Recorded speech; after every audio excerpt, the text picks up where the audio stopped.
Simas, it hasn't been probably a fun 3 weeks, a month for you since the accident. How good did it feel to kind of get back out there tonight and really get back in the flow? It felt very good.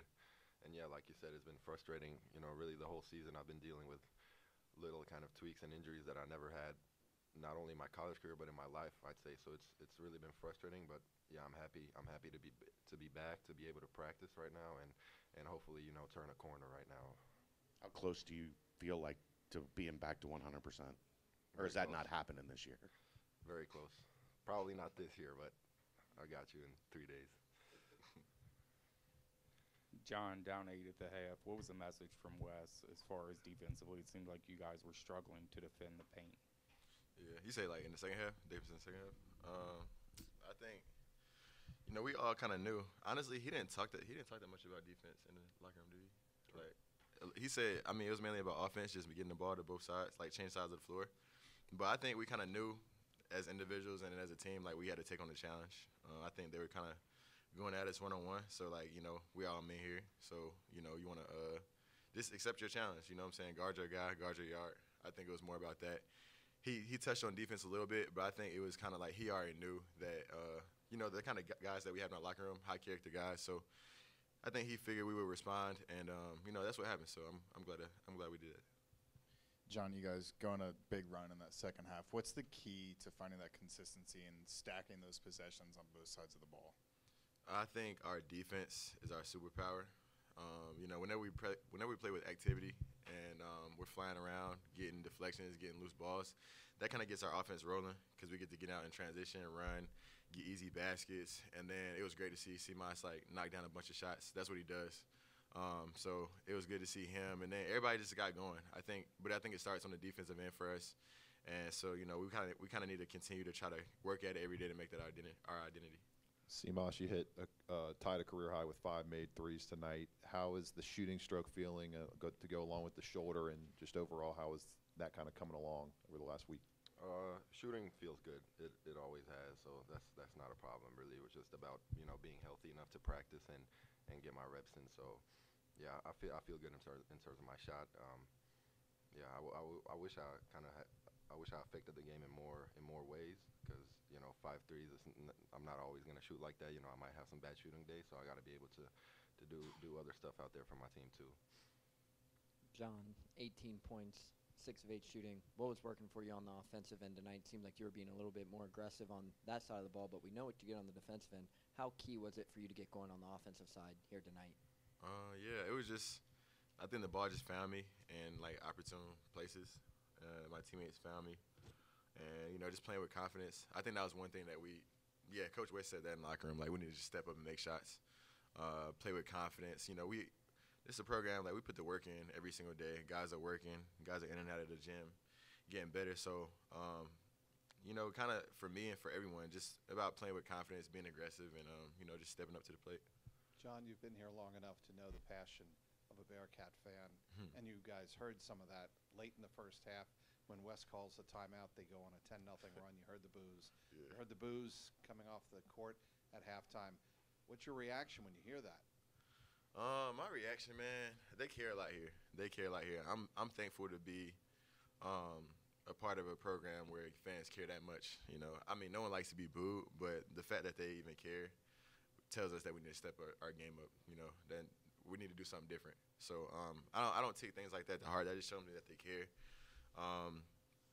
But I just looked at it I heard it. I think that might be the first time it happened to us this year. But I heard it. And it's just for me, it's just all about the response, how we're going to respond to it.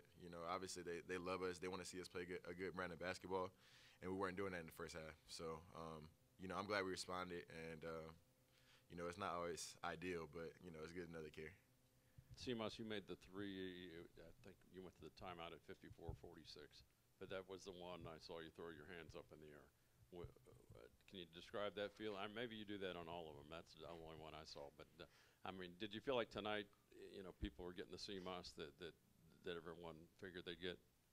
The 3-point shooting part, yeah, I guess I didn't do much else except for the 3-point shooting. But Yeah, I mean, throwing my hands up. I think that was my fourth one where we like kind of went on a huge run in a fast break, and then when everything's going well, we're playing great defense. The crowd is loud. It's just kind of natural. I don't even think about it. So yeah. Yeah, but you had 6 rebounds and 3 assists, though. That's tough. That's a good little Thanks, stat line. man. Thanks, John. Thank you, John. They were one of the best defensive rebounding teams in the country coming in. They had 24 defensive rebounds. You guys had 18 offensive rebounds. How much of a focus was that, and satisfied with the way you were able to kind of attack a strength of theirs? Yeah. I mean, Coach West always preached just to offensive rebound. We got a lot of big wings, big guards that can go do that.